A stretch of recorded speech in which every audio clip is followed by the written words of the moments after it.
नमस्कार दोस्तों, मैं अनंत कुमार स्टडी ऑनलाइन चैनल में आप लोग का स्वागत करता हूं। एक नई वैकेंसी आई है जिसके बारे में सोचा आप लोग को अपडेट कर दूं। वनपाल की वैकेंसी है, फॉरेस्टर बोलते हैं। आप में से कई लोग तो इसके बारे में जानते भी नहीं होंगे, लेकिन अच्छी वैकेंसी आप लोग को भरना चाहिए। तिथि खत्म होने से पहले इसको भर दे तो ज़्यादा अच्छा है।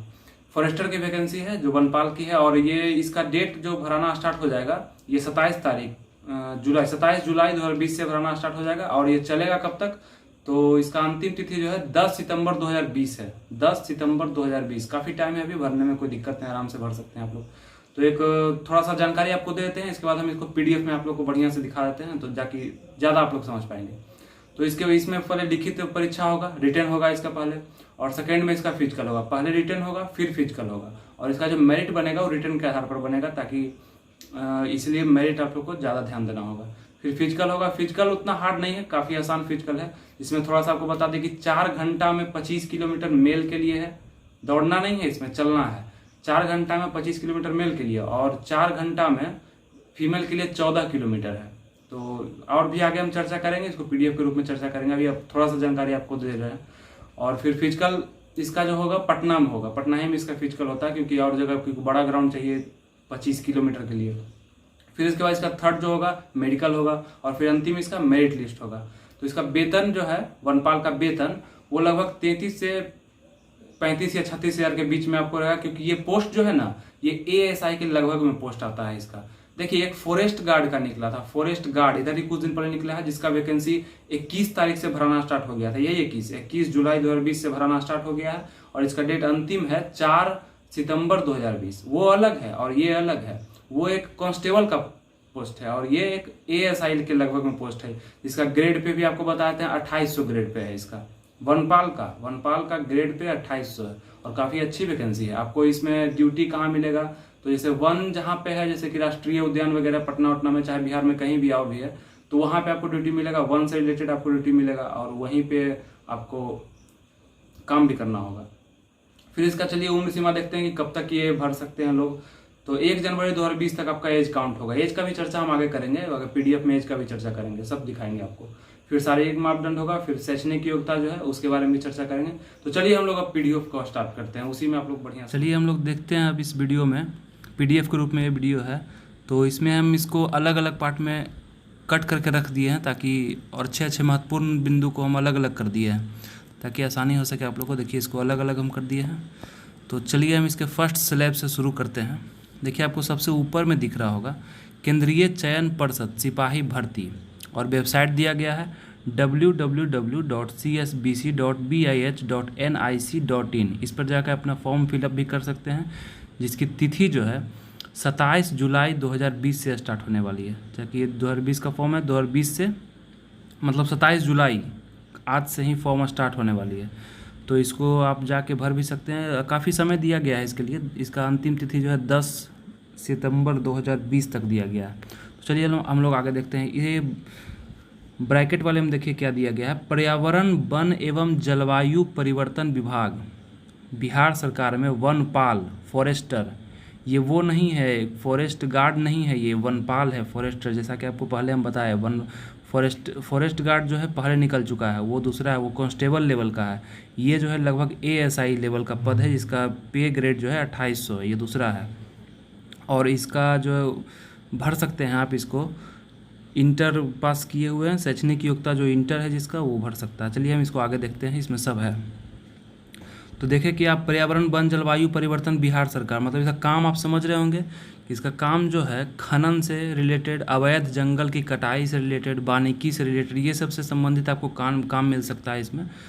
तो इसके लिए रिक्त पदों पर पुरुष एवं महिला उम्मीदवार की सीधी नियुक्ति हेतु विज्ञापन ऑनलाइन आवेदन पत्र प्राप्ति की अंतिम तिथि, देखिए अंतिम तिथि दिया गया है 10/9/2020। तो इस समय तक आप लोग भर लीजिएगा। अगर आप लोग नोट करना चाहें तो नोट भी कर सकते हैं, या स्क्रीनशॉट लेना चाहें तो स्क्रीनशॉट भी ले सकते हैं। विज्ञापन संख्या देखिए, पर्यावरण वन जलवायु परिवर्तन विभाग बिहार सरकार में वनपाल पद की नियुक्ति, जिसका वेतनमान 29,200 से 92,300 लेवल 5 का यह है, कि रिक्ति संख्या 236 है। मतलब समझिए पोस्ट इसमें कितना निकला है, 236। टोटल पोस्ट की संख्या 236 है। इन पदों पर नियुक्ति होती सुयोग्य भारतीय पुरुष एवं महिला उम्मीदवार से विहित पत्र ऑनलाइन आवेदन आमंत्रित किया जा सकते हैं। चलिए यहाँ देखा, आप दूसरे नंबर में आप आइए, ये दूसरा नंबर जो दिख रहा होगा आपको, इन पद पर नियुक्ति है तो विज्ञापन संख्या 420 यहाँ जारी किया जा रहा है। ऑनलाइन आवेदन पत्र भरने की प्रक्रिया दिनांक 27/7/2020 से प्रारंभ होगी। 27/7/2020 मतलब आज से ये प्रारंभ हो गया है, तो इसको आप भर सकते हैं। अभी काफ़ी टाइम है, तो इससे संबंधित अब इसमें कुछ महत्वपूर्ण जानकारी नहीं है। चलिए अब अगले स्लैब में हम लोग चलते हैं। इसमें आप लोग देख लीजिए,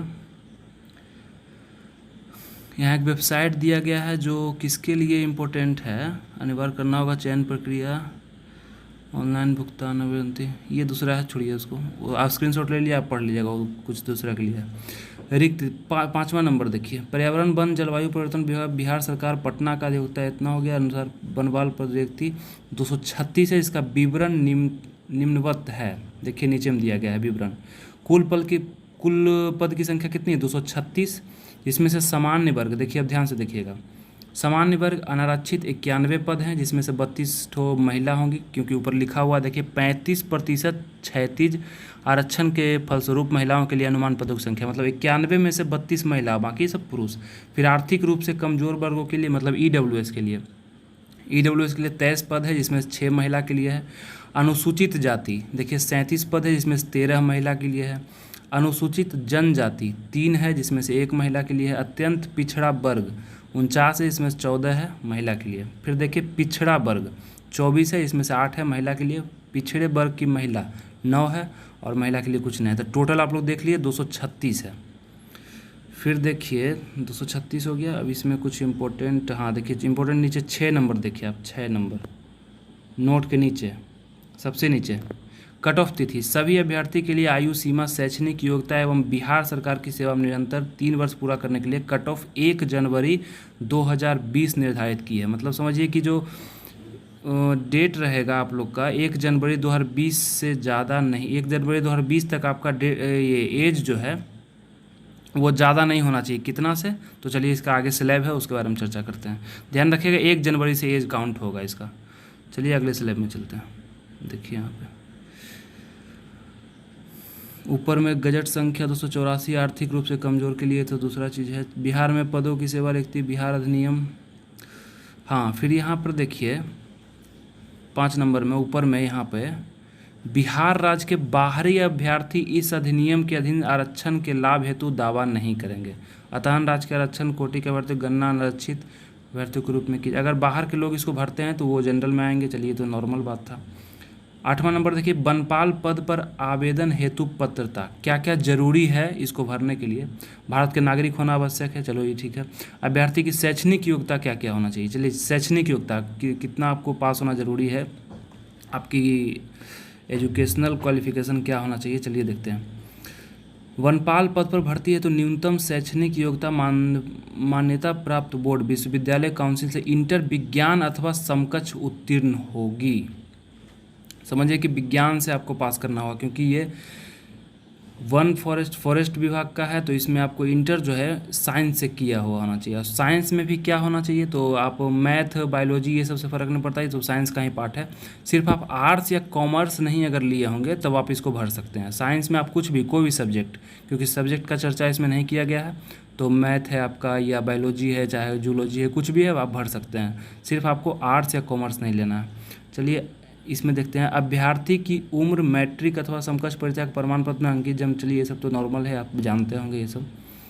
चलिए यहाँ देखिए अब इम्पोर्टेंट है सामान्य वर्ग के पुरुष एवं महिला के लिए न्यूनतम उम्र, सामान्य वर्ग के पुरुष एवं महिला 18 से 25 तक, ध्यान रखिएगा। जनरल जो है पुरुष एवं महिला 18 से 25 तक। आर्थिक रूप से कमजोर जो ईडब्ल्यूएस है, धारा नियम द्वारा इतना कोटि है, अतः आर्थिक रूप से कमजोर के लिए पुरुष से अच्छा 2019 के अधिनियम के अनुसार उसका जो है प्रोसेस वो आगे उसमें लागू हो जाएगा। पिछड़ा वर्ग में अत्यंत पिछड़ा वर्ग के पुरुष एवं महिलाओं के लिए न्यूनतम उम्र 18 वर्ष से लेकर 25 वर्ष तक है। ध्यान दीजिएगा, पिछड़ा वर्ग एवं अत्यंत पिछड़ा वर्ग, महिला और पुरुष के लिए दोनों के लिए 18 से 27 वर्ष है, मतलब 2 वर्ष का छूट है। और ये एज कब तक काउंट होंगे, ध्यान दीजिए, पीछे हम बोले थे 1 जनवरी 2020 से काउंट होगा। मतलब 1 जनवरी 2020 के बाद आपका एज जो है 25 से ज़्यादा नहीं होना चाहिए अगर आप जनरल हैं, और 27 से ज़्यादा नहीं होना चाहिए अगर आप ओबीसी हैं। फिर देखिए 4 नंबर में, अनुसूचित जाति एवं अनुसूचित जनजाति वर्ग के पुरुष एवं महिला के लिए न्यूनतम उम्र 18 वर्ष और अधिकतम 30 वर्ष तक है, और 1 जनवरी तक 30 वर्ष से ज़्यादा नहीं होना चाहिए। मतलब ये 2020 का 1 जनवरी जो है, इसमें आपको 30 वर्ष से ज़्यादा नहीं होना। इसके बाद, इसके पहले आपका 30 उम्र चलेगा। 18 से 30 वर्ष तक के लिए SC/ST हो गया। बिहार सरकार में कार्यरत ऐसे सरकारी सेवक जिन्होंने कट ऑफ तिथि नियमित सेवा न्यूनतम 3 वर्ष की अवधि पूरी कर ली हो, जो चलिए ये सब तो दूसरा है। फिर है अभ्यर्थी की आयु गणना मैट्रिकुलेशन अथवा समकक्ष परीक्षा प्रमाण, मतलब आपका जो डेट ऑफ बर्थ है वो सेम होना चाहिए मैट्रिक वाला से। चलिए अब अगले स्लैब में चलते हैं। ये क्या हो गया,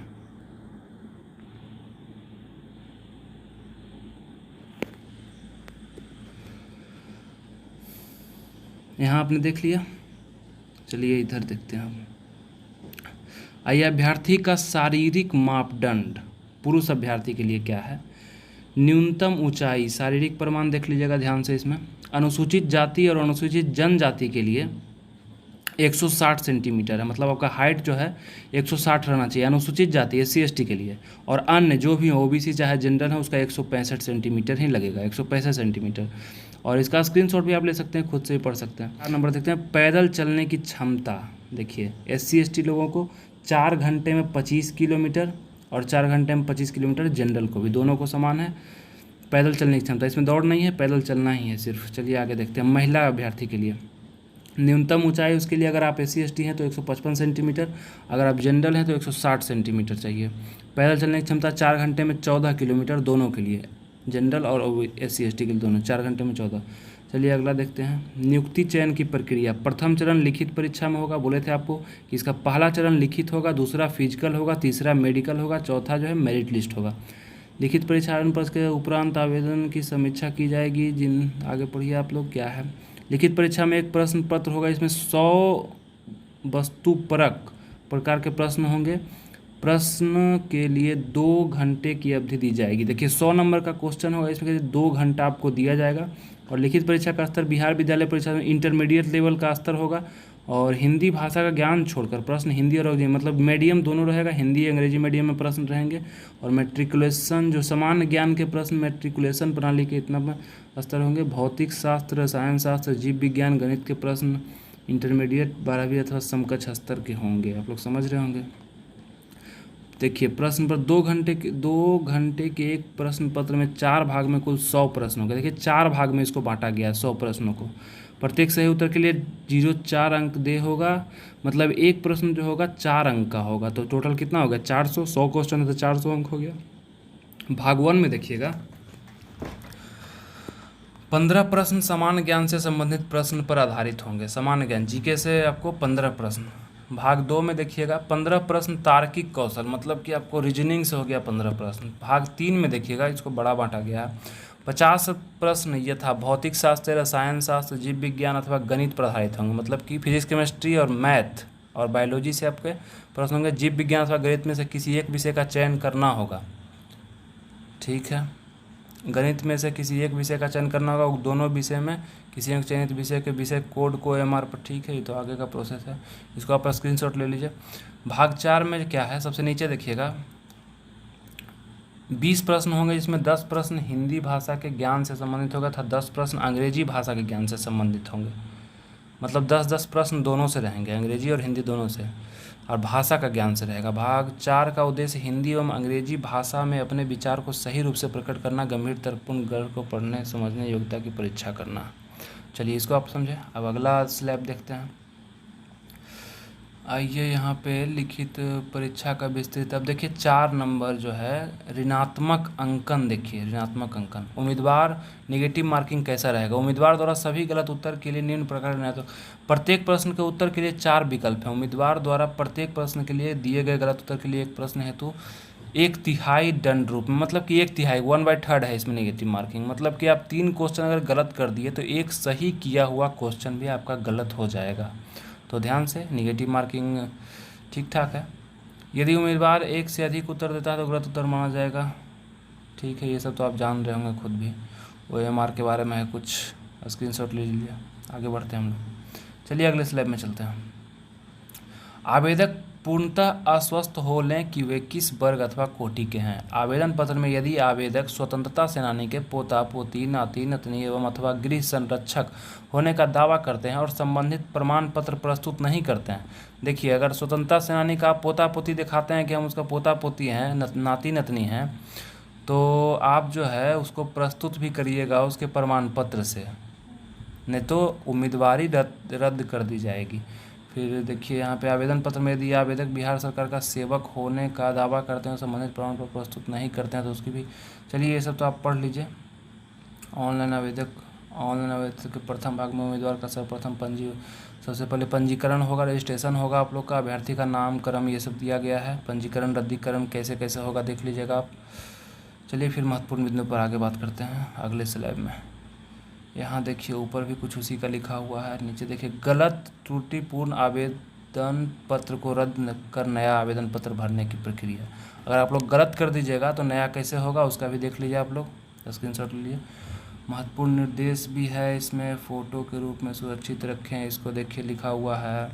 भरे गए ऑनलाइन आवेदन को केंद्रीय चयन पर्षद को भेजने की आवश्यकता नहीं है, परंतु भविष्य में पत्राचार जानकारी प्राप्त करने के लिए रजिस्ट्रेशन नंबर आवश्यक है। पूर्ण रूप से भरे हुए आवेदक पत्र की फ़ोटो सहित की आवृत्ति अपने पास अवश्य सुरक्षित रखें। केंद्रीय चयन पर्षद से पत्राचार करते समय आवेदन पत्र का पावती की छाया, मतलब आप रखिएगा, उसका जो भरिएगा आप उसका फ़ोटोकॉपी आप अपने पास रखिएगा। और आगे पढ़ लिया ऑनलाइन पत्र का अंतिम तिथि देख लिया। ऑनलाइन सबसे नीचे 17 नंबर देखिए, ऑनलाइन आवेदन पत्र भरने की अंतिम तिथि 10/9/2020 मतलब सितंबर में 10 सितंबर 2020। स्टार्ट कब हुआ है ये? 27 जुलाई 2020 डेट है, 10 सितंबर 2020 को नोट कर लीजिएगा। इसके बीच में आप लोग भर लीजिएगा फॉर्म। अगर आप इंटर पास किए हैं तो साइंस से कोई विस्तार नहीं किया जाएगा। डाक यहाँ पे अध्ययन भेजे गए आवेदन पत्रों को सुधार के लिए अनुरोध को विचार नहीं किया जाएगा। फिर 18 नंबर देखिए उम्मीदवारी रद्दीकरण आवेदक। चलिए ये सब आप पढ़ लीजिएगा। आगे चलिए अब देखते हैं, ये लास्ट स्लैब है, इसमें क्या लिखा हुआ है 21 नंबर में पढ़ लीजिए। चयन प्रक्रिया पूर्ण होने में सामान्यतः 1 वर्ष का समय लग सकता है। हाँ, क्यों नहीं लगेगा, कोरोना चल रहा है तो आप ज़्यादा भी लगा सकते हैं, तो लग सकता है। अतः अभ्यर्थी को सुझाव दिया जाता है कि वे तदनुसार लिखित परीक्षा, शारीरिक दक्षता परीक्षा एवं अभिलेख समीक्षा आदि के लिए अपनी उपलब्धता सुनिश्चित करेंगे। किसी भी प्रक्रिया में समय विस्तार का अनुरोध किसी भी परिस्थिति पारिवारिक निजी में नहीं किया जाए। ठीक है। और इसका अध्यक्ष देखिए यहाँ बिहार पटना से हो गया। दिनांक 24/7/2020 को शायद ये रिलीज हुआ है। तो आप लोग ने देख लिया इससे रिलेटेड सब जानकारी। तो चलिए आप लोग ने अच्छे से समझ लिया ये वनपाल के पद को, या आप लोग में से कई विद्यार्थी के लिए काफ़ी नया पोस्ट होगा, इसके बारे में आप लोग नहीं सुने होंगे, काफ़ी दिन के बाद आया है। तो ये एक ASI का पोस्ट था, जैसा कि आपको हम बता चुके हैं। काफ़ी अच्छा पोस्ट है, इसको आप भर दीजिए। इसके एग्ज़ाम होने की संभावना तो अभी नहीं है, लेकिन फिर भी भर दीजिए, 2021 में तो होंगे। तो इसके बारे में आप सारे डिटेल ले लिए। और फॉरेस्ट गार्ड वाले फॉर्म को भी आप कोशिश करिएगा भर देने का, क्योंकि वो इंटर लेवल का पोस्ट है, ये भी इंटर लेवल है। इसमें सिर्फ यही है कि साइंस मांग रहा है, वनपाल में साइंस चाहिए। आर्ट्स कॉमर्स वाले इसको नहीं भर सकते हैं, लेकिन फॉरेस्ट गार्ड वाले में ऐसा कुछ नहीं है। उसमें अगर आपका साइंस कॉमर्स आर्ट्स कोई भी सब्जेक्ट है तो आप उसको भर सकते हैं। तो चलिए अब हम लोग समाप्त करते हैं इस वीडियो को। उससे पहले आपको कुछ बोलना चाहते हैं कि अगर आप चाहते हैं कि एग्ज़ाम होंगे या नहीं, इसके एग्ज़ाम होंगे या नहीं, चाहे किसी के भी, तो आप एक काम करिएगा, मेरे प्लेलिस्ट में जाइएगा, स्टडी ऑनलाइन चैनल का प्लेलिस्ट में जाइएगा। वहाँ एक वीडियो आपको मिलेगा दिल्ली पुलिस के नाम से। दिल्ली पुलिस पे भी हम ऐसा चर्चा कर चुके हैं, उसमें खुल के चर्चा किए हैं कि इस साल एग्ज़ाम होने की कितनी संभावना है। तो अगर आप जानना चाहते हैं तो जाके उस प्लेलिस्ट पे आप देख लीजिए उस वीडियो को, आपका सारा डाउट क्लियर हो जाएगा। और अगर आपको वीडियो अच्छा लगा हो तो आप लाइक कर दीजिए, और कोई डाउट हो तो कमेंट कर दीजिए। और अगर आगे का अपडेट पाना चाहते हैं तो इस वीडियो से जुड़ जाइए, सब्सक्राइब कर लीजिए चैनल को। चलिए फिर आपसे हम मिलते हैं अगले वीडियो में, तब तक के लिए थैंक यू, जय हिंद।